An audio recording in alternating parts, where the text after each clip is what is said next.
Hello everyone, स्वागत है आपका एक बार फिर से सपना स्टडी आईक्यू पर। आज हम इस वीडियो में बात करने वाले हैं मगध साम्राज्य के उत्कर्ष के बारे में। तो मगध साम्राज्य के बारे में जितने भी इम्पोर्टेंट पॉइंट हैं वो सारे हम इस वीडियो में कवर करेंगे। तो चलिए वीडियो को स्टार्ट करते हैं। वीडियो को स्टार्ट करने से पहले अगर आपने मेरे चैनल को सब्सक्राइब और वीडियो को लाइक शेयर नहीं किया है तो जल्दी से वीडियो को लाइक शेयर और चैनल को सब्सक्राइब कर लीजिए। तो चलिए वीडियो को स्टार्ट करते हैं। सबसे पहले है महाजनपद का उदय। इसमें जो पहला इंपॉर्टेंट पॉइंट है वो ये है कि छठी शताब्दी ईसा पूर्व में भारत जो है 16 महाजनपदों में बटा हुआ था। यानी कि बुद्ध के जन्म के पूर्व छठी शताब्दी ईसा पूर्व में जो भारत था वो 16 महाजनपदों में बटा हुआ था। और जो इसकी जानकारी मिलती है हमें कि 16 जनपदों में भारतवर्ष बटा हुआ था, उसकी जानकारी हमें बौद्ध ग्रंथ के अंगुत्तर निकाय और जैन ग्रंथ के भगवती सूत्र से प्राप्त होती है। तो ये भी इंपॉर्टेंट पॉइंट है कि जो 16 जनपदों का वर्णन मिलता है वो कहाँ से मिलता है, तो वो मिलता है बौद्ध ग्रंथ के अंगुत्तर निकाय और जैन ग्रंथ के भगवती सूत्र से। अगला जो इम्पोर्टेंट पॉइंट है वो ये है कि जो क्वेश्चंस में आपको पूछे जाते हैं एग्जाम में कि महाजनपद और उनकी राजधानी, तो आपको महाजनपद और उनकी राजधानी भी याद रखनी है। और इनसे इम्पोर्टेंट जितने भी इम्पोर्टेंट फैक्ट है वो आपको मैं यहाँ पर बताते चलूंगी। तो सबसे पहला है मगध। तो मगध की राजधानी कहाँ थी? राजगृह। और राजगृह के अलावा जो मगध की राजधानी थी वो कहाँ थी? गिरिभद्र थी। अगला है अंग। अंग की राजधानी कहाँ थी? चंपा। और अंग से एक क्वेश्चन और बनता है कि अंग का प्राचीन नाम क्या था? तो जो अंग है उसका प्राचीन नाम था मालिनी। अगला है काशी। तो काशी की राजधानी कहाँ थी? वाराणसी में थी। अगला है वत्स। वत्स की राजधानी थी कौशाम्बी। अगला है वज्जी। तो वज्जी की 3 राजधानियां थी, वो थी वैशाली, मिथिला और विदेह। तो तीनों में से जो सबसे ज्यादा पूछी जाती है वो पूछी जाती है वैशाली। तो आपको वैशाली को ज्यादातर याद रखना है और इन दोनों को भी आप याद रख सकते हैं, लेकिन जो इम्पोर्टेंट है वो है वैशाली। वज्जी के बारे में एक क्वेश्चन और पूछा जाता है कि विश्व का पहला गणतंत्र कहाँ स्थापित हुआ था? तो जो विश्व का पहला गणतंत्र था वो कहाँ स्थापित हुआ था? वो हुआ था वज्जी में। और वज्जी ही जो क्या था? 8 कुलों का एक संघ था। तो आपको क्वेश्चन पूछा जा सकता है कि कौन सा महाजनपद जो है 8 कुलों का संघ था? तो वो था वज्जी। और वज्जी में ही जो है विश्व का पहला गणतंत्र स्थापित हुआ था। अगला है कुरु। तो कुरु की राजधानी कहाँ थी? इंद्रप्रस्थ। अगला है कंबोज। कंबोज की राजधानी थी हाटक। अगला है कौशल। तो कौशल की राजधानी श्रावस्ती। और मैंने जब बुद्ध धर्म पढ़ाया था आपको, बौद्ध धर्म, तो उसमें पढ़ाया था कि जो बुद्ध है उसने सबसे ज्यादा जो उपदेश दिए थे तो वो कहाँ दिए थे? तो बुद्ध ने जो है सबसे ज्यादा उपदेश दिए थे कौशल देश की राजधानी श्रावस्ती में। और श्रावस्ती से ये क्वेश्चन और पूछा जाता है कि जब बुद्ध उपदेश दे रहे थे, यानी कि बुद्ध के टाइम पीरियड में श्रावस्ती का जो राजा था वो कौन था? तो बुद्ध के समकालीन जो राजा वहां का थे, श्रावस्ती के राजा जो थे वो थे प्रसेनजित। तो क्वेश्चन पूछा जा सकता है कि जब बुद्ध उपदेश देते थे या फिर बुद्ध के समय में श्रावस्ती के राजा कौन थे? तो वो थे प्रसेनजित। अगला है अवंती। अवंती का जो राजधानी है वो कहाँ है? उज्जैन या फिर महिष्मती। और उज्जैन से क्वेश्चन और बन सकता है कि जब अशोक राजा बना था तो अशोक के राजा बनने से पहले जो अशोक था वो कहाँ का राज्यपाल था? तो अशोक जो है अवंती का ही राज्यपाल था। अगला क्वेश्चन है मल्ल। तो मल्ल की राजधानी कहाँ है? कुशावती है। अगला है पांचाल। और पांचाल की राजधानी कहाँ थी? अहिच्छिद्र। अगला है चैदी। चैदी की थी शक्तिमती और मत्स्य की थी विराट। और अगला है अश्मक। अश्मक की राजधानी थी पोतली या फिर पोतन।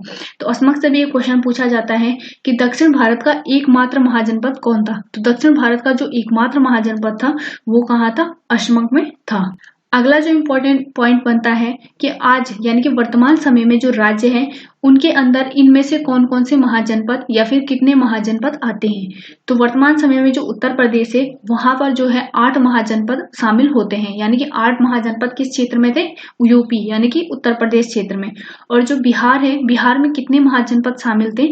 तो बिहार में जो है 3 महाजनपद शामिल थे जिनका नाम था मगध, वज्जी और अंग। तो मगध, वज्जी और अंग किस जनपद में या फिर किस राज्य में स्थित थे? तो वो थे बिहार में। और सबसे ज्यादा जो महाजनपद थे वो किस में शामिल होते हैं? वो होते हैं यूपी यानी कि उत्तर प्रदेश में। तो ये भी क्वेश्चन बनने की संभावना है, तो इसे भी आप नोट करते हुए चलेंगे।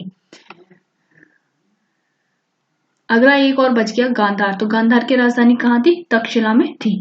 अगला जो इम्पोर्टेंट पॉइंट है वो ये है कि मगध प्राचीन 16 जनपदों में से एक था जो कि सबसे शक्तिशाली महाजनपद था। तो यानी कि महाजनपद तो कितने थे? 16 थे, लेकिन उनमें से जो सबसे शक्तिशाली था वो था मगध। मगध के संस्थापक किसे माना जाता है? तो जो मगध का संस्थापक था वो था बृहदत्त। और यह किससे हमें पता चलता है, तो ये महाभारत के ग्रंथों के अनुसार जो है मगध का जो संस्थापक था वो बृहदत्त था। तो महाभारत के ग्रंथों के अनुसार हमें पता चलता है कि मगध का जो संस्थापक था वो था बृहदत्त। लेकिन जो सबसे शक्तिशाली शासक था वो था जरासंध। और जरासंध के बारे में बोला जाता है कि जो श्री कृष्ण थे, तो श्री कृष्ण के साथ जरासंध ने कहीं युद्ध किए थे। तो जरासंध से भी आपको क्वेश्चन पूछा जा सकता है कि मगध का जो सबसे शक्तिशाली शासक था वो कौन था, जरासंध। और मगध का संस्थापक कौन था, बृहदत्त। किसके अनुसार, वो था महाभारत के ग्रंथों के अनुसार। अगला है मगध के शक्तिशाली होने के मुख्य कारण क्या थे। तो जो मगध है वो सबसे शक्तिशाली जनपद क्यों बना था, तो उसका प्रथम कारण था विस्तृत उपजाऊ क्षेत्र। तो जब विस्तृत उपजाऊ क्षेत्र थे वो कहाँ थे, मगध में थे, क्योंकि मगध जो है चारों तरफ से पानी से घिरा हुआ क्षेत्र था। यानी कि यहाँ सोन, गंडक और गंगा जैसी नदियां बहती थी, जो कि चारों तरफ से किसको घिरी हुई थी, मगध को घिरे हुई थी, जिसके कारण यहाँ जो है उपजाऊ मैदान पाए जाते थे। अगला है प्राकृतिक सुरक्षा। तो जो मगध था वो ऐसा जनपद था जो खुद ही अपनी सुरक्षा करता है, यानी कि प्राकृतिक रूप से उसकी सुरक्षा होती थी। क्यों, क्योंकि जो मगध है, मगध के सबसे दक्षिणी क्षेत्र में क्या था, विंध्याचल पर्वत था, और सबसे उत्तर में था गंगा नदी, सबसे पूर्व में थे फाल्गु नदियां, और सबसे पश्चिम में थी सोन नदी। तो जिसके कारण इसकी प्राकृतिक सुरक्षा बनी रहती थी और यहाँ जो है आक्रमण भी बहुत कम होते थे। अगला है व्यापार में वृद्धि। तो व्यापार में वृद्धि क्यों होती थी, क्योंकि यहाँ जो है उपजाऊ मैदान बहुत अधिक पाए जाते थे, जिसके कारण उत्पादन बहुत ज्यादा होता था। प्लस इसमें एक और इम्पोर्टेंट पॉइंट है कि जो छोटा नागपुर का पठार है वो भी मगध क्षेत्र में आता था, और उस टाइम में क्या हुआ था, लोहे की खोज हुई थी, जिसके कारण बहुत सारे लोहे से हथियार बनाए जाते थे। कृषि के जो औजार बनाए जाते थे वो लोहे से बनाए जाते थे, और व्यापार के लिए भी जो है औजारों को प्रयोग किया जाता था। तो वो सारे किससे बनाए जाते थे, लोहे से बनाए जाते थे, जिसके कारण यहाँ जो है व्यापार में अत्यधिक वृद्धि हुई थी। अगला है वन क्षेत्र और हाथियों की उपलब्धता। तो वन क्षेत्र यानी कि यहाँ अलग अलग प्रकार के वन पाए जाते थे, जिससे क्या होता था, काश्तकारी जो व्यापार होता है उसमें बढ़ोतरी हुई थी। तो इससे भी क्या हुआ था, मगध जो है एक शक्तिशाली जनपद बना था। अगला है हाथियों की उपलब्धता। तो जो हाथी होते थे वो कई तरीके से काम में लिए जाते थे। पहला तो सामान ढोने के लिए, यानी कि सामान को एक जगह से दूसरी जगह में भेजना है, अगर बहुत सारा सामान है तो उसके लिए हाथी जो है उपलब्ध कराए जाते थे। दूसरा, हाथी जो है आक्रमण को रोकते थे, यानी कि युद्धों में भी हाथियों का प्रयोग किया जाता था। तो हाथियों की उपलब्धता के कारण भी मगध जो है एक शक्तिशाली साम्राज्य बना था। अगला है खनिज संसाधनों की उपलब्धता। तो जैसे कि मैंने पहले भी कहा था कि जो मगध है उसके अंदर क्या आता था, छोटा नागपुर का पठार आता था, जहां जो है लोहे जैसे खनिज पाए जाते थे। इसके अलावा भी बहुत सारे खनिज पाए जाते थे, जिसके कारण व्यापार में वृद्धि हुई थी। अगला है कृषि की उत्तम व्यवस्था। तो कृषि की उत्तम व्यवस्था क्यों थी, क्योंकि यह जो है सिंचाई वाला क्षेत्र था, नदियां इसकी चारों ओर बहती थी, जिसके कारण उपजाऊ मैदान होते थे, और जिससे क्या होता था, कृषि अधिक होती थी। तो लोग कृषि पर ज्यादा ध्यान देते थे, जिसके कारण जो है मगध का साम्राज्य जो है उत्कर्ष हुआ, मगध का विकास हुआ। और अगला जो इम्पोर्टेंट फैक्ट है वो ये है कि यहाँ जो है कई राजवंश आए, जैसे हर्यक वंश, शिशुनाग वंश, नंद वंश, मौर्य वंश। इन सारे जो वंशों हैं इन्होंने जो है अपने प्रयासों से मगध को जो है एक उत्कृष्ट राज्य बनाया था, जिसके कारण भी जो है मगध शक्तिशाली राज्य बनता चला गया। तो ये इम्पोर्टेंट पॉइंट थे मगध के शक्तिशाली होने के कारण। अगला है ऐतिहासिक प्रमाणों के अनुसार मगध महाजनपद पर कुल कितने राजवंशों ने शासन किया था। तो जो ऐतिहासिक प्रमाण है उसके अनुसार मगध महाजनपद पर 7 राजवंशों ने शासन किया था। तो ऐतिहासिक प्रमाणों के अनुसार जो है मगध पर कितने राजवंशों ने शासन किया था, वो थे 7। पहला था हर्यक वंश, दूसरा था शिशुनाग वंश, तीसरा था नंद वंश, चौथा था मौर्य वंश, छठवां था शुंग वंश, और जो 7वां था वो था सातवाहन वंश। तो ये जो सारे वंश थे वो पूरे यहाँ पर कंप्लीट मैंने लिख दिए हैं। और जो इनकी ट्रिक है याद करने की कि मगध पर किन राजवंशों ने शासन किया था, उसकी एक ट्रिक है हसीन, मासू, सात। ये आपने कहीं पढ़ी भी होगी, लेकिन फिर भी आप यहाँ पर देख सकते हैं, याद कर सकते हैं कि हसीन, मासू, सात। तो ये ट्रिक है कि मगध साम्राज्य पर किन किन राजवंशों ने शासन किया था, आपको ये याद कर देना है। तो सबसे पहले पढ़ेंगे हम हर्यक वंश के बारे में। तो जो हर्यक वंश है, हर्यक वंश का शासन काल चला था 544 ईसा पूर्व से 412 ईसा पूर्व तक।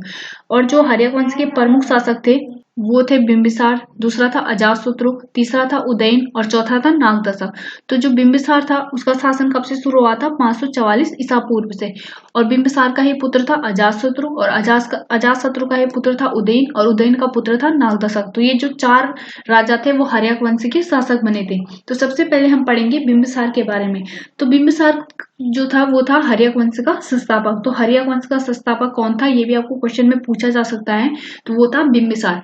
और बिंबिसार क्या था, 544 ईसा पूर्व में जो है राजगद्दी पर बैठा था। और बिंबिसार किसका अनुयायी था, ये भी आपको क्वेश्चन पूछा जा सकता है। तो बिंबिसार जो है बौद्ध धर्म का अनुयायी थी, यानी कि बौद्ध धर्म को मानता था। एक क्वेश्चन और पूछा जाता है बिंबिसार से कि बिंबिसार का अन्य नाम क्या था। तो बिंबिसार को श्रेणिक भी कहा जाता था। श्रेणिक किसका अन्य नाम था, वो था बिंबिसार का। और अगला इससे जो इम्पोर्टेंट पॉइंट बनता है वो ये है कि इसकी जो प्रारंभिक राजधानी थी, यानी कि जो बिंबिसार की प्रारंभिक राजधानी थी वो तो गिरिवज्र थी, और बाद में इसने जो अपनी राजधानी बनाई थी वो बनाई थी राजगृह में। अगला है, बिंबिसार ने विवाह के माध्यम से दहेज में लिए गए क्षेत्रों को अपने साम्राज्य में मिलाया और अपने साम्राज्य का विस्तार किया। तो क्वेश्चन पूछा जा सकता है कि कौन सा ऐसा राजा था या फिर कौन सा ऐसा मगध का शासक था जिसने दहेज में लिए गए साम्राज्य को लेकर अपने साम्राज्य की वृद्धि की थी या फिर अपने साम्राज्य का विस्तार किया था। तो वो कौन सा शासक था, वो था बिंबिसार। तो बिंबिसार ने इसीलिए 3 विवाह किए थे।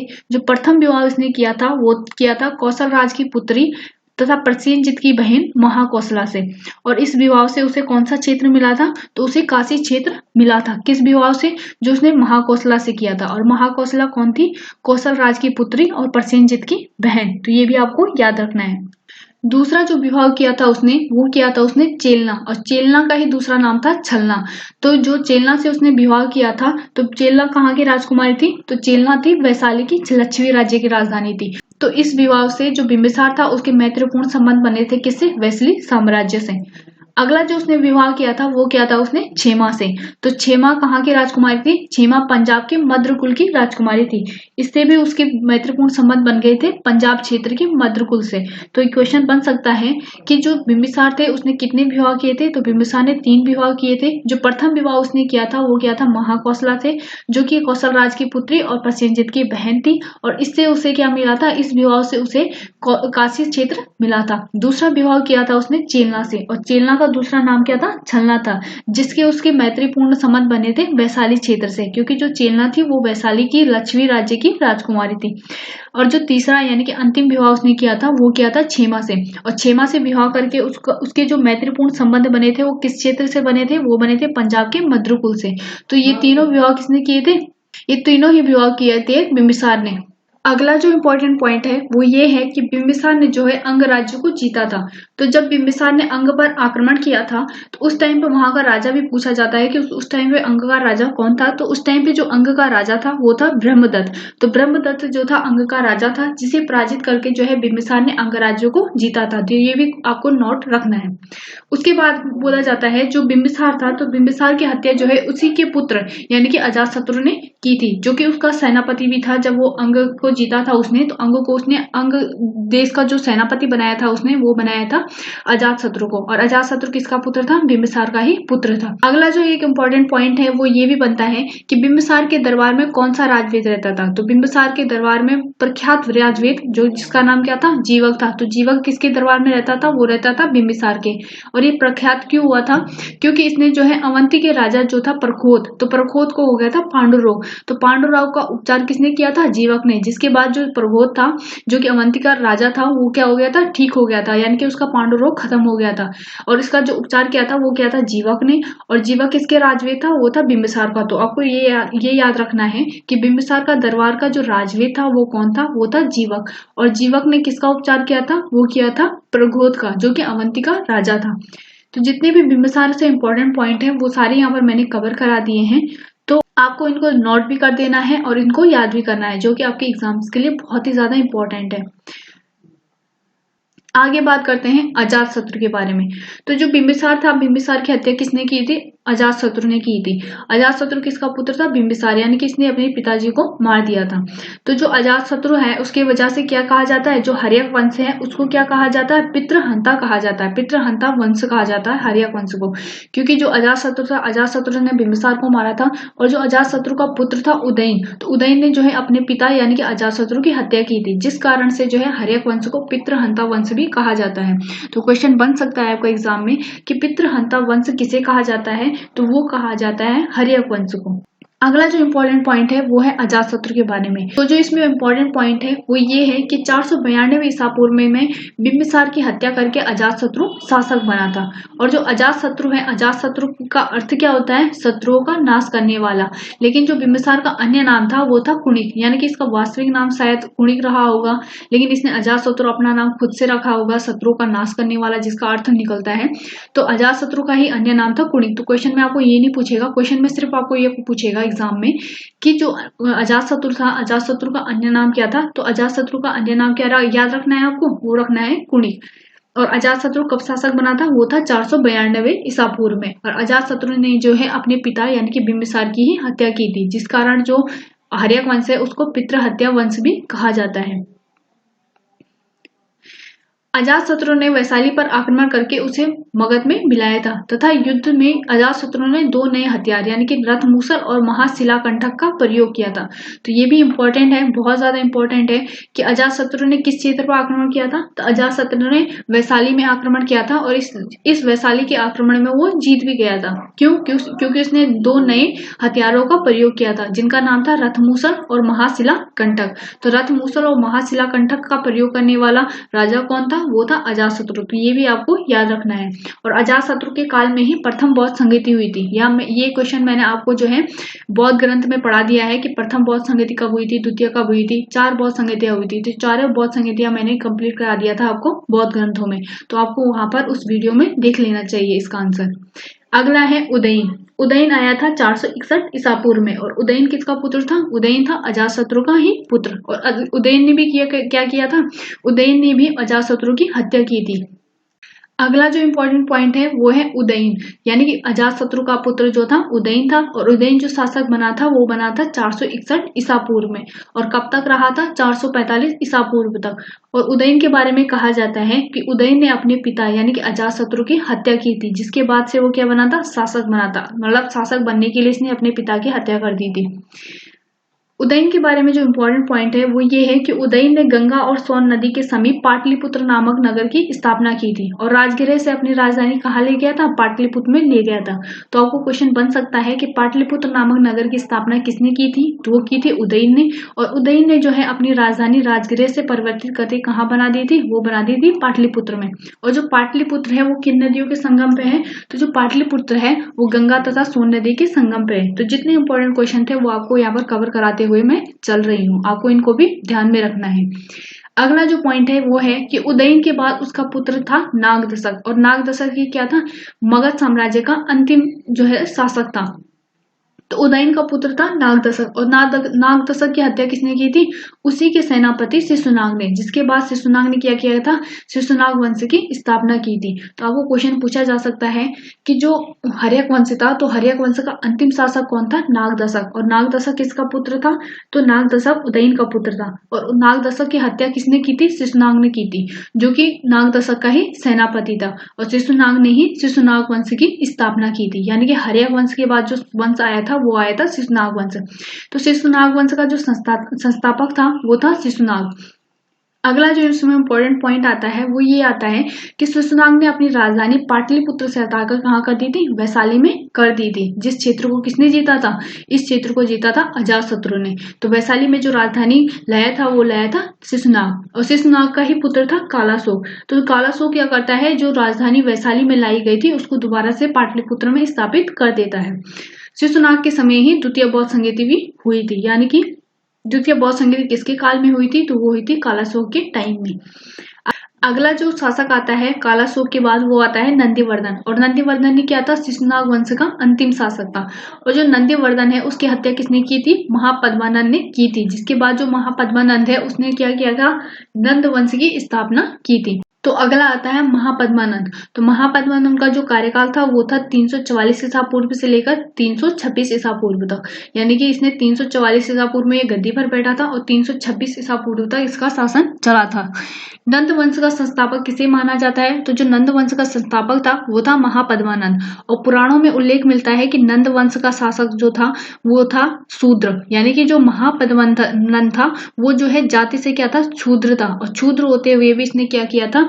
शिशुनाग वंश का अंत किया था और महापद्मानंद ने क्या किया था, नंद वंश की स्थापना की थी। और ये जो है एक शूद्र था, यानी कि जाति से शूद्र था। मैंने आपको जाति वाले उसमें पढ़ाया था, पुरुष सूक्त में पढ़ाया था, जो शूद्र था उसको सबसे निम्न कुल का माना जाता था, निम्न दर्जा दिया जाता था। लेकिन फिर भी जो है महापद्मानंद ने जो है अपने साम्राज्य की स्थापना की थी, शूद्र होते हुए भी।